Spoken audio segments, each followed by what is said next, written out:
Hi guys, I'm Etta Rosa with Etta Rosa LLC, and today we're going to talk about this beautiful lady. Her name is Lady of Justice, Justicia Lucita Themis Dyke. Depending on where you're from, Egypt, Greek, Rome, or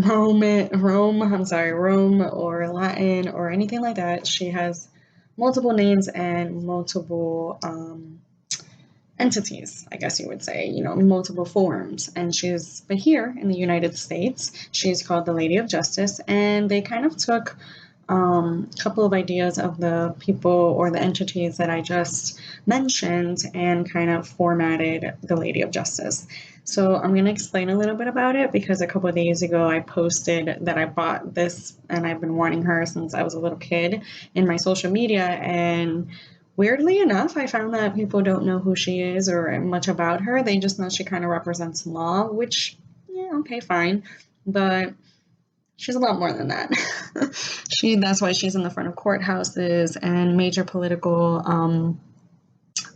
places. And she's also on my company logo for many reasons. Very special meaning. Symbols are meant to, be powerful, and she definitely encompasses that idea. So in America, again, it's called Lady of Justice, or she's called the Lady of Justice, and most likely she will have three things at least, and this is how you know it's the Lady of Justice. She'll have the scales, which you'll see here, and these are to balance, right? So they always say there's two sides to the story, but really there's not. There's the left, the right, and then the outcome. So yes, you always have to have them balanced. You'll always have a plaintiff, a respondent, a petitioner, a defendant, depending on what type of law you practice. There's always going to be two fighting sides. But then in the end, the jury and the judge make the decisions, right? So you have to balance that the decision is the balance, and that's what the scales are for, or the balance. She'll also have here, you'll see the sword. And a lot of people, this was very controversial because they're like, oh, wow, that's kind of vicious. She's like ready for war. And it really doesn't mean that. It just means that she takes it seriously, that law is something to not take lightly and to respect, which is why she holds it down, which is very significant, because if she's holding it up, then of course you're ready for war. But if you're holding it down, you're just kind of standing your ground. It's kind of like her armor. So that's what the sword is for, is that they take it seriously, and they don't take the law is not to take lightly.